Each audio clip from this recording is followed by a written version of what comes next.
E aí, povo lindo, tudo bem? Eu sou a Nanda, a filha. Eu sou a Samara, a mãe. E esse é o Bora Lá, um espaço para falarmos de viagens, turismo, muita diversão e aventuras, mas também para falarmos sobre um Deus maravilhoso que transforma vidas e identidades. Venham com a gente por essa aventura mundo afora.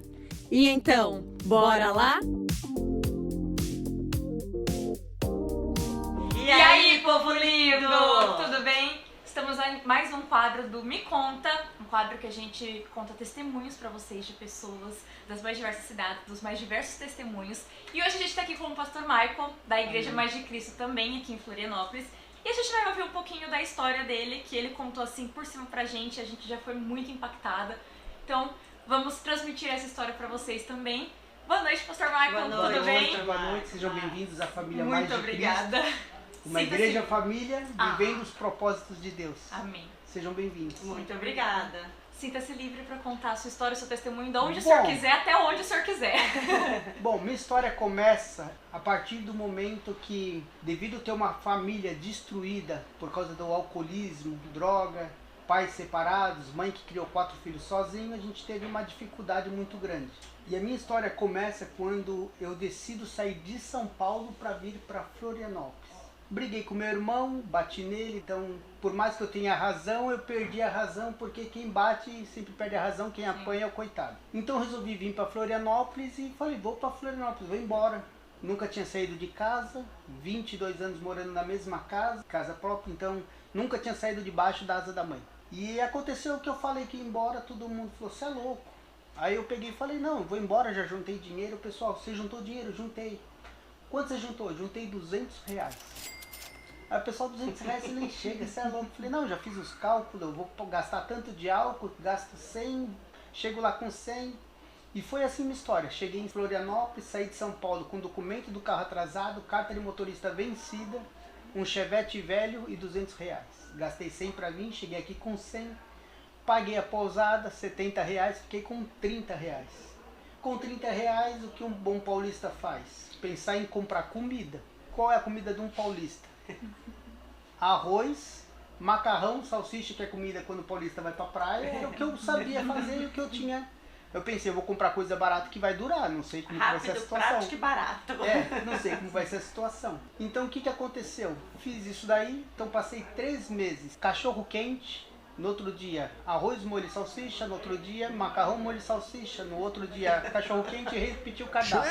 Hoje em dia não aguenta ver cachorro quente nem molho de salsicha. Ah, eu adoro cachorro quente, adoro salsicha. Não tem jeito, adoro. Eu adoro. E aconteceu que eu vindo pra Florianópolis, cheguei nessa situação, 3 meses comendo cachorro quente, conheci minha esposa nessa fase, ela mesma não gosta mais de salsicha por causa disso. Mas eu passei uma fase muito difícil. A gente se conheceu, começou a namorar. Logo em seguida tive o carro preso, ficou preso porque o documento estava atrasado, passei dificuldade demais. Foi aí onde a mãe da minha esposa, que era da Universal na época, da Universal, ela me convidou para ir num culto e eu fui. Então eu comecei a frequentar a igreja, conheci Jesus nesta época, numa época de dificuldades. Passando 9 meses que eu estava aqui, já tinha arrumado alguns trabalhos, já tinha juntado algum dinheiro e eu convidei minha mãe para vir para cá, para Florianópolis, para poder passar o meu aniversário comigo. E ela já tinha passagem comprada, mas não me contou, ela queria fazer uma surpresa. Ela já tinha passagem comprada para o dia 16 para chegar aqui no dia 17. Quando foi no dia 15 ela passou mal, foi para o hospital e acabou entrando em óbito e faleceu. Dia 16 à noite eu peguei um ônibus, fui para São Paulo, dia 17 eu estava enterrando a minha mãe. Então por 10 anos eu passei sem comemorar aniversário.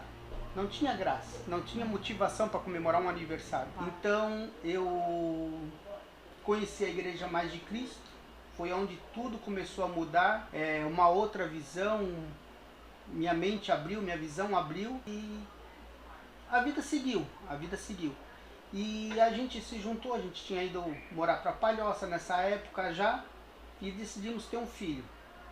Esse meu filho chama Lucas, hoje ele tem 19 anos, ele toca bateria nos cultos da igreja, ele é baterista. É uma bênção de Deus, só que quando ele nasceu ele também teve um problema de alergia à lactose. Nós fizemos um propósito, Deus curou ele e hoje ele é curado disso daí.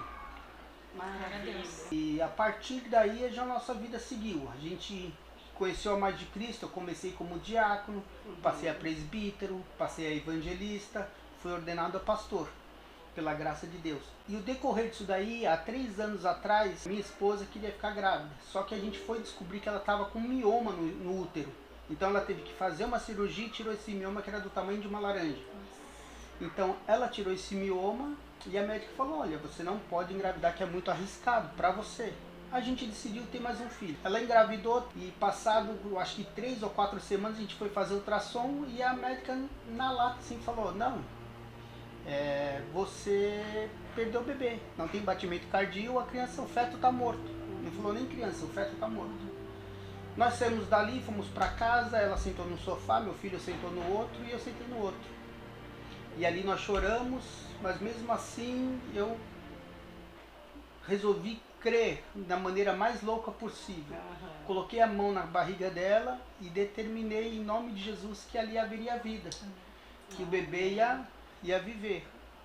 E fomos, ela já marcou em outra clínica e automaticamente nós já fomos para outra clínica para fazer outro exame. E marcamos em outra clínica e fomos fazer o exame, outro médico começou a fazer, mas não falou nada. Eu vi que ele fez uma cara meio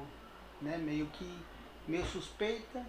Então eu falei para ele, não, sim, doutor, tem alguma coisa errada? Ele falou, olha, não estou ouvindo batimento. Eu falei, não, então tá certo, porque a gente já sabe. A gente saiu de uma clínica e veio para cá só para ter a certeza. Fomos para casa, choramos, lamentamos, não questionamos a Deus, não murmuramos, entendemos que foi da vontade de Deus. Sim. Ela fez a coletagem e a vida seguiu. Passado algumas semanas eu vi no Facebook uma moça doando um carrinho de bebê. E ela doando o carrinho de bebê, eu falei que eu ia lá buscar. E ela falou, não, pode vir, era em São José. E eu fui buscar o carrinho de bebê. Minha esposa estava trabalhando no salão e eu chego com o carrinho de bebê no salão. Ela olha pro carrinho, fica aquele pálido, aquele silêncio, ela olha para mim e diz, o que é isso? Eu falei para ela, olha, eu tenho fé. Se você não tem, eu tenho fé. E peguei o carrinho e coloquei num corredor que tinha, passando no quarto, assim, nosso quarto, tinha um corredor onde a gente guardava algumas coisas. Coloquei o carrinho ali, passado mais umas 4, 5 semanas, mais ou menos, assim, questão de... Não deu, acho que um mês. O senhor falou para mim, Maicon, 10 carrinhos para o Tiago. Tiago era um baterista que estava ajudando nós numa outra congregação, numa outra extensão da Mais de Cristo. E a esposa dele estava grávida e não tinha carrinho. Eu peguei o carrinho e levei para ele, né? Dei para ele o carrinho.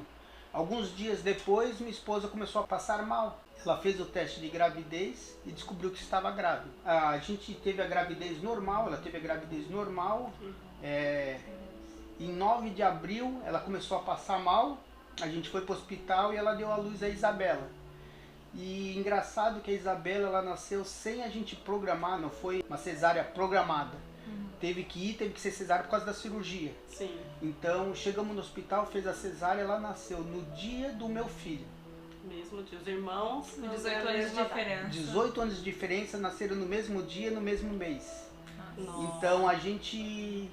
Eu mesmo me perguntei para Deus, por que isso aconteceu? E Deus me respondeu claramente, restituição. Ai, que Você teve uma data, né, que você ficou muitos anos sem comemorar por fato de ter acontecido aquilo com a sua mãe no dia do seu aniversário, mas você em nenhum momento você murmurou ou reclamou. Mas e nem culpei a Deus, que a primeira coisa que a pessoa faz é culpar a Deus, né? Sim. E não, pra mim foi, só não tinha alegria para comemorar aniversário, né? E Não Deus tinha uma razão, né? Não tinha uma razão. E Deus falou restituição. Claramente no meu coração, restituição. Num dia feliz, que foi o nascimento do seu filho. Exatamente. Deus restituiu. Alegria e Deus- dobro.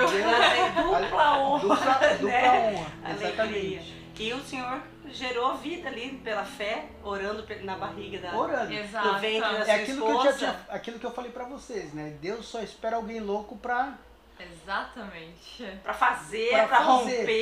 pra obedecer, pra seria a palavra obedecer. certa, né? Isso. É isso. Deus só procura gente louca pra obedecer. E antes de eu vir pra cá, de São Paulo, eu tinha um Fusca. Eu sou apaixonado por carro antigo, né? Eu tinha um Fusca 63 que foi roubado. Nunca mais achei. E quando eu conheci minha esposa, engraçado que eu falei pra ela assim, eu posso ter o carro que for. porque eu vou ter outro Fusca. Deus vai me dar outro Fusca. E certo dia eu fui arrumar uma máquina de lavar na casa de um senhor e tinha um Fusca 64 paradinho num cantinho embaixo de um coberto. Todo originalzinho, com as rodinhas original, motor 1200, caixa 1200, todo originalzinho.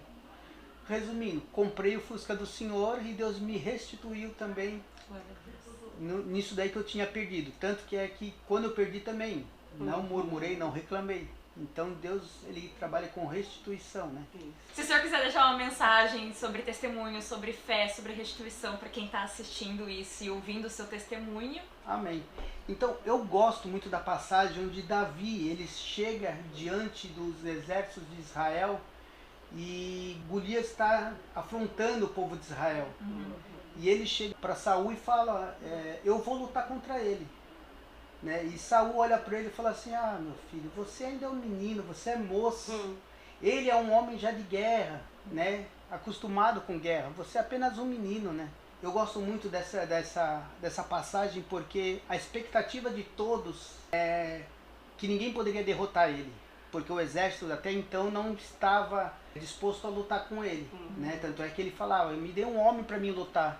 E o exército de Israel ficou calado. E Davi, o menino moço, chega ali e com aquele espírito revoltado, ele fala, não, quem é esse cara que pensa que esse circunciso pensa que ele é para afrontar o povo de Israel? Eu vou arrancar a cabeça dele. Mas ninguém acredita nele. Nem o próprio rei acredita nele. E eu amo esse texto, eu amo essa passagem bíblica porque me mostra a revolta dele.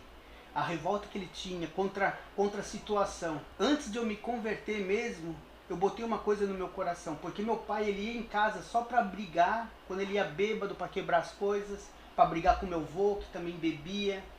Então, muitas vezes eu saía para ir para a escola, eu ia no fundo de casa, assim, tinha um coberto onde ficava a máquina de lavar, lavanderia no caso, né? E eu sabia que ele tinha dormido ali, porque eu olhava para o chão e eu via o cesto de roupa, a roupa jogada no chão como se fosse feito uma casa, sabe quando o cachorro vai deitar? Sim. Uma caminha. Então eu vi uma cama feita com as roupas sujas, eu sabia que ele tinha dormido ali, que meu pai tinha dormido ali. Então muitas vezes eu passei na rua, eu vi meu pai dormindo na rua, eu vi meu pai dormindo em ponto de ônibus, casa abandonada. E eu pus uma revolta no meu coração, por isso que eu me identifico muito com essa revolta que Davi tinha em acreditar em Deus e falar que Deus vai fazer, Deus vai fazer. E essa revolta eu tenho dentro do meu coração. E eu, desde novo, eu falei assim, meus filhos nunca vão passar por tudo que eu passei. É uma revolta boa, de mudança. É uma revolta contra a situação, não contra Deus, contra nada. É uma revolta contra a Que situação. gera transformação. Que gera transformação. Gideão teve a mesma revolta, tanto é que ele estava malhando trigo no lagar, onde era para amassar uva. Era uma revolta que ele não aceitava aquilo ali, aquela situação. E Davi também, eles são homens que têm essa revolta. E eu tenho essa revolta, eu falo até hoje pro meu filho, vocês não vão passar por nada do que eu passei. Então eu quero deixar essa mensagem, que essa pessoa que está assistindo esse vídeo hoje, que ela tem essa revolta, de se revoltar contra a situação. Não contra Deus, mas se revoltar contra a situação. Se agarrar na palavra de Deus e ir pra cima. E ter fé em Deus para usar essa revolta para algo bom. Ter fé em Deus para usar essa revolta. Sim. É isso aí. Muito obrigada, Pastor Marco, por essa Nada, entrevista, por conceder esse tempo pra gente, por compartilhar isso com a gente. Reduzir o máximo possível do testemunho. Mas ainda só assim os fatos foi mais acontecidos, mas foi marcante. Benção. E se você tem uma história, alguma coisa que quer contar pra gente, que quer compartilhar, entre em contato com a gente pelos contatos que estão descritos aqui embaixo. E é isso aí, fique com Deus e até a próxima.